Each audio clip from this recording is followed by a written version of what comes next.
Smarties, today we revisit the idea of time blindness. We have discussed this concept on the podcast before, and we'll link those episodes in the show notes to this episode if you want to go back and listen to our earlier conversations about it and our conversation with the wonderful Ellen Bratton about time blindness and time perception. Today, we dig more into it. We talk about what it is, why it matters. We chat about some benefits to time blindness and how one's sense of time can be improved over the long term. Nothing is a quick fix in everything that we talk about. If you are interested in working on time blindness, it is never too late. In fact, we both have a lot of adults in our practices who are there to work on their time blindness. So it is never too late. You can always sign up for a phone call at either of our websites. My website is www.kappedtherapy.com. That's Kapp with a K. And Steph's website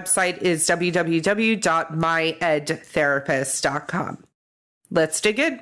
You want to learn faster, but sometimes working harder is just not the answer. You have to learn smarter. The Educational Therapy Podcast. Hi, Smarties. Welcome to episode 297 of Learn Smarter, the Educational Therapy Podcast. I'm Stephanie Pitts. And I'm Rachel Kapp. And Steph and I just did about 20 minutes before we hit record on this episode discussing a better laundry strategy for my household. You executed the first step, which was identifying that there was a problem. Identifying. And then step two was coming up with a solution and purchasing laundry baskets, purchasing the goods and making sure that I only have to go to one Target for the pickup. Yeah. What did busy moms do before Target pickup? They had to go to Target or before Target. Like, what did my mom do? I don't know. Kmart? Yeah, maybe. It's funny that you said Kmart. Why? Because I was just talking about the Kmart collapse with my college student yesterday because she has to write a paper on something that collapsed on a store that collapsed, and I mentioned Kmart. Kmart's a good one. Do you remember Fedco? No. Oh, you never went to Fedco. We were a big Fedco family, and I really liked it. Fedco was like a Macy's Target. I've never even heard of it. It had all the things. It had furniture. It was like Target, but with like your furniture section. And they also had a Panda Express in it. Now we get to the root of why you liked it. Go in there.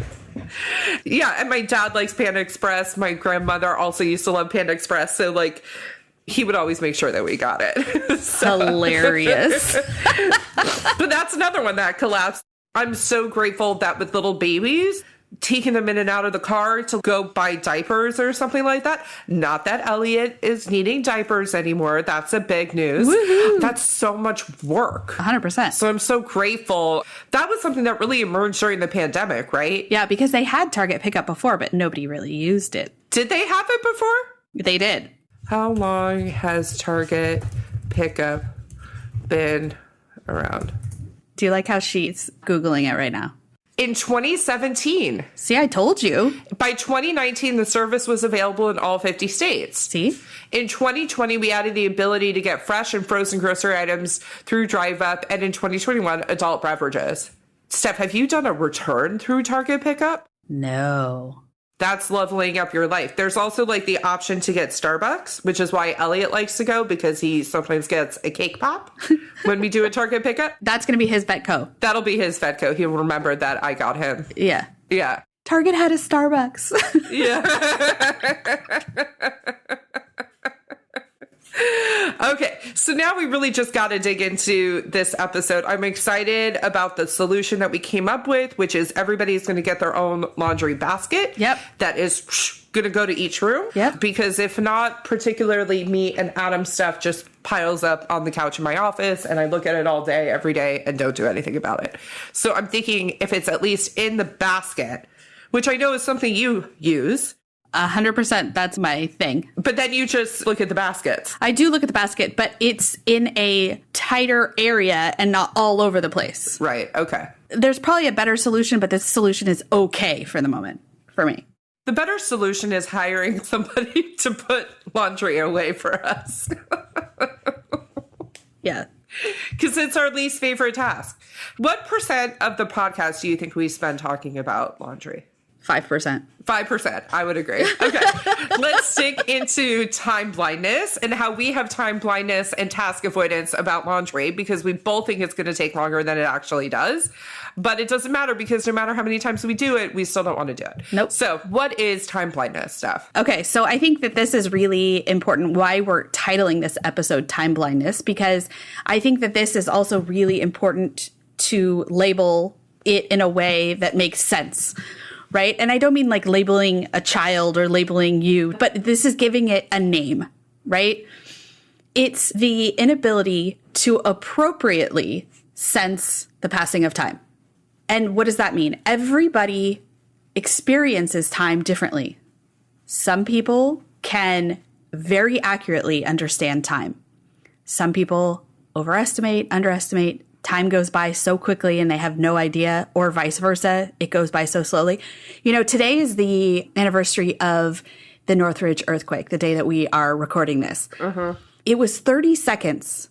It felt like 5 minutes to my 14-year-old self. Did you wake up? Oh, yes. My dog actually woke up before it actually started. We didn't have a pet. I had fish, Goldie, and my brother had King Triton, but they were goldfish.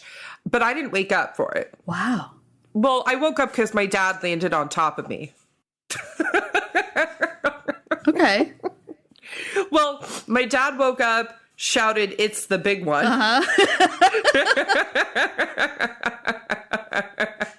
And then he and my mom came to me in my brother's room. So my dad came into our bedroom and my mom went to my brother.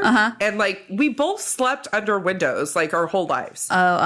Which is interesting. I slept under a window as well. Because you're really not supposed to, right? In LA. I mean, I sleep under a window now, but that's the only place that the bed will fit. So. Right. Okay. So that's my experience. I definitely absolutely remember the aftershocks being very intense and feeling very long. Yeah. So I feel like this is a good explanation of if you were here and remember the earthquake, how you experienced those 30 seconds is time blindness. It did not feel like 30 seconds. That 30 seconds was the longest 30 seconds ever. Steph, it says online that it was only 20 seconds. The major shock lasted 10 to 20 seconds and registered at 6.7.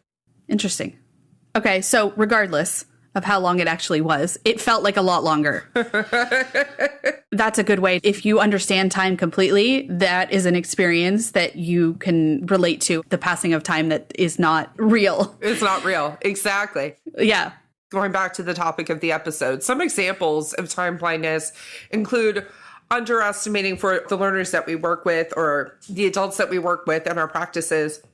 It's the underestimating or overestimating of how long an assignment or a project would actually take them, which causes them not to begin. Yeah. Or because they think like, oh, I'm going to get it done so much faster, or, oh, this is going to take me so much time, I'm avoiding it entirely. Time blindness, you can really see it with getting out the door, managing your workday and your workflow, getting lost on your phone and video games. That type of stuff can really impact time blindness as well. But so why does it matter, Steph? Struggling to manage time is important because everything is time bound that we're doing throughout the day. The big questions when we work with learners is, what do you need to do? When are you going to do it? How long does it take? Right? Okay, so let's talk about when you get up in the morning. You need to shower. You need to eat breakfast. You need to get out the door. Well, how long is it going to take? What order are you going to do it? How are you going to make sure that you get out the door on time? So you need to manage your time wisely so that you get all the things done that need to get done before you leave the house. They also struggle with appropriately estimating that passage of time. So that means in the moment, you set aside, okay, it usually takes 20 minutes to eat breakfast and take a shower. Let's say both things, right? But 20 minutes in, they're still in the shower. And it only feels like it's been 2 minutes that they've been in the shower to them.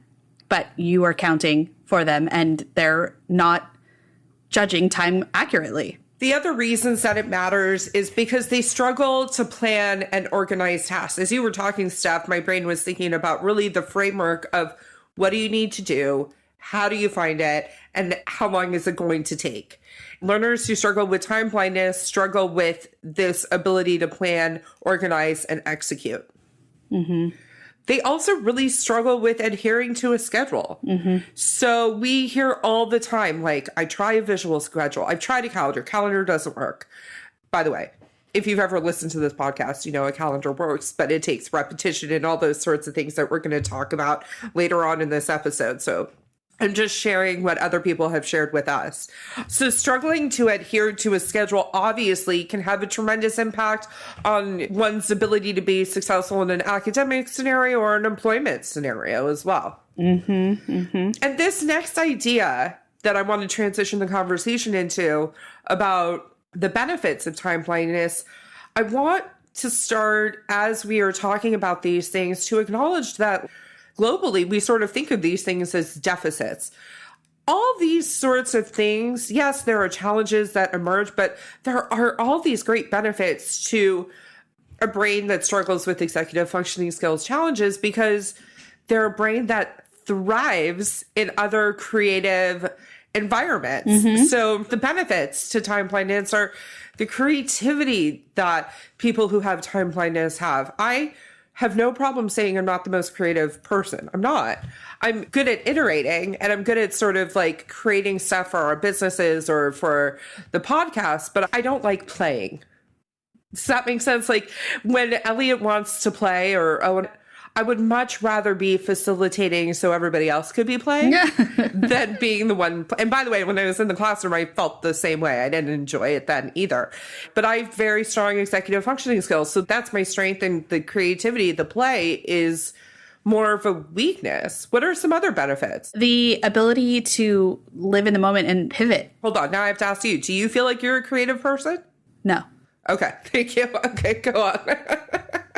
The ability to live in the moment. So there are a lot of times where you have to pivot, change directions, change situations, change what's going to happen. And they are very flexible because there's no time boundness to what they were thinking was going to happen next, right? Well, you said that if we did this after this, then we could do this.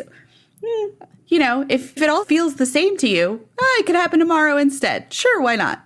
They are very, very flexible. So what do we do when there is time blindness? Both we want to be able to preserve the good parts. Absolutely. But quote unquote, deal with the part of time blindness that is negatively impacting our lives. I think the first thing is you have to know that you struggle with time blindness. Knowing that is the first step, right? Identifying that. I identified the laundry problem. Yeah. Yes, the first step is admitting you have a problem. Yeah, and it doesn't have to be called a problem. It could just be a struggle. No, I meant like I have a laundry problem. I wasn't talking about time. I wasn't saying time blindness is a problem. So the time blindness we'll label as the struggle. So you need to practice feeling time. So what does that mean? That means working with us. Yeah, working with us. But also, how long do you think it's going to take? And then how long does it actually take? You need to guess and check. Guess and check. And you do that through time tracking. You do that through establishing routines that then become a predictable amount of time. If my morning routine, for example, takes me 25 minutes to get through and I want to be out the door by 8:30, I really need to start it by 8. And then you want to use those visual aids, but those visual aids have to be supported by action that is meaningful. And then you have to understand and know that the repetition of skills will strengthen this. It's like what we always say, you go to the gym, you don't expect a six-pack overnight, even though that'd be awesome. Mm-hmm. And you have to practice and incrementally get to a place where you've figured out what works for you. Mm-hmm. And then the last thing that you really want to make sure you have is like support systems in place. So that's both technological, people, systems that you have set up, all those sorts of things.